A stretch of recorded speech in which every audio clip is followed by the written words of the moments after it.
Hay una pregunta que ronda la mente del mundo entero. ¿Por qué cada vez gente más joven, en diferentes sociedades, en países muy desarrollados, industrialmente como en países poco desarrollados, tienen características que inducen a pensar de que hay un problema de orden mental en esa población? Vamos a contarles, en base a un estudio, cómo explicamos esta realidad que acontece en las sociedades del mundo y sobre todo en la población joven.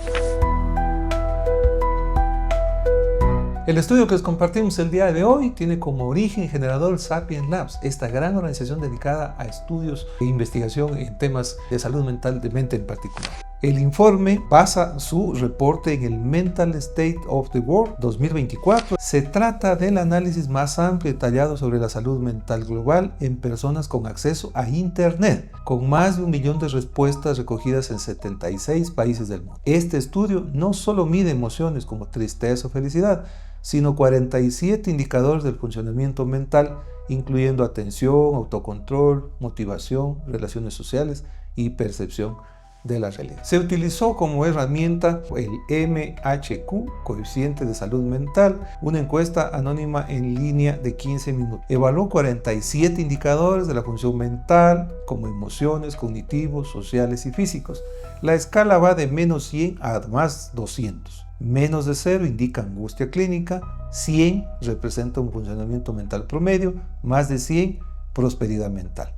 La muestra o la población estudiada, más de 1 millón de personas perteneciente a 76 países entre el 2023 y 2024. Las edades entre 18 y 85 años, con representación equilibrada por edad, género y región. Los datos se recolectaron mediante campañas digitales dirigidas a 17 idiomas. Los resultados obtenidos, enfatizando la herramienta metodológica que fue utilizada, que es el MHQ Mundial Promedio de 63, solo manejado, no prosperado. En adultos mayores a 55 años, el MHQ Promedio de 101, funcionalmente saludables. En adultos jóvenes de 18 a 34 años, solo 38 puntos. El 41% sufre angustia funcionalmente debilitante. En algunos países el promedio es tan bajo como 5 puntos. Es absolutamente notable y preocupante para el mundo entero que aquellas personas que tienen más significativo un elemento que distorsiona o que no deja plenitud su salud mental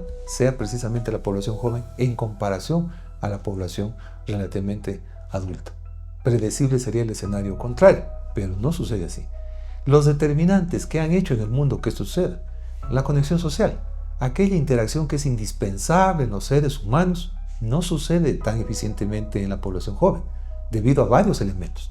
Pero esto tiene que hacernos llamar la atención en función de la población infantil, los adolescentes, los adultos jóvenes, porque esta desconexión está provocando un efecto. Segundo, el estudio identifica que desde la llegada del smartphone, aquellos elementos que tienen que ver con esta interacción o con las características de cómo actúa ese ser humano con ese dispositivo han provocado un deterioro mayor que antes cuando no existía.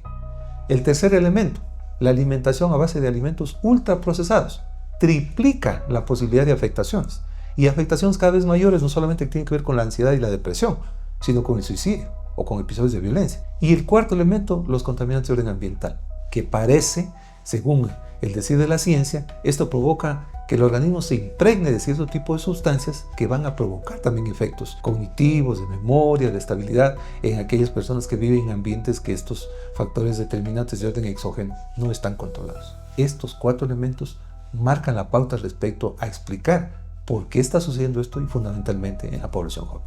Una de las medidas indispensables para revertir esta tendencia es haber identificado cuáles son los elementos que a lo mejor contribuyen a desarrollarla, a potenciarla, a empeorar este escenario.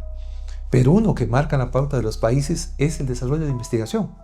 Los Estados Unidos americanos gastan 2.200 millones de dólares en investigación, pero 100.000 millones de dólares en tratamientos para los trastornos mentales. Esta tendencia tiene que ser replanteada en función del aporte indispensable de conocimiento que brinda la investigación, y no solo en esos grandes países, también en los pequeños países. Hay que saber exactamente qué está pasando con la salud mental o con el mapa mental de la población en el mundo, en nuestra sociedad, en nuestra ciudad, en nuestra familia, y en función de esos elementos que le pueden ser nocivos como los que acabamos de mencionar, y en base a estos, los correctivos que hay que asumir. La pregunta es, en la familia, en la casa, en el trabajo, en el ambiente educativo, Has identificado personas que se sienten desconectadas, ansiosas, deprimidas, presentan episodios de violencia. Cuentan, a lo mejor, una ideación suicida y un plan para ejecutarlo. En función de estos elementos hay que tener una respuesta. Algo está aconteciendo, hay un mecanismo que permita de alguna manera prever, identificar e intervenir en estos casos. ¿Está sucediendo esto en tu medio familiar, personal, de trabajo? En el reporte del Mapa Mundial de la Mente, es indispensable hacer notar que, como en otros estudios que hacen referencia a que los países más felices, los buenos países, no siempre son los países más ricos, en este reporte también hace notar que aquel grupo de jóvenes que se ven afectados por este tipo de novedades que reporta el estudio, no están precisamente todos en países que tienen grandes limitaciones, grandes restricciones, grandes inequidades. Sucede el contrario.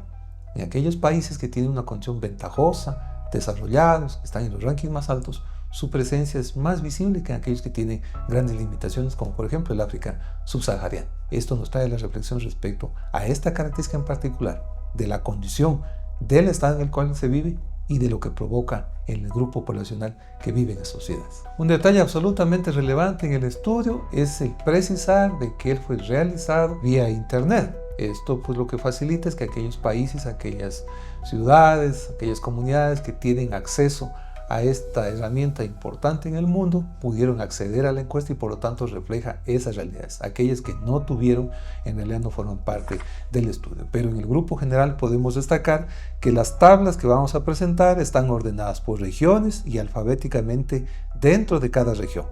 El porcentaje medio de angustiados o luchados por países, es decir, con un MHQ, para cada rango de puntuación se muestra de color naranja en el listado de países que ustedes están viendo en imágenes.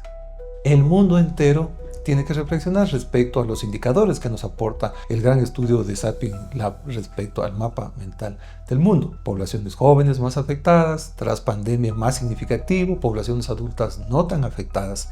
Y esto lo obtiene en base a una gran base de datos generado a una encuesta que puede dedicarle 15-20 minutos y saber la orientación, la tendencia que sucede en usted, su familia, en el mundo entero. Les invitamos a marcarla respecto a la página de internet de Sapien Lab Test y poder saber de primera mano, en base a esta herramienta, cómo es que se encuentra el mapa mental en su barrio, en su familia, en su lugar de trabajo. Esto puede ser una herramienta fundamental para prevenir, para detectar y sobre todo para intervenir en función de los resultados que obtengan.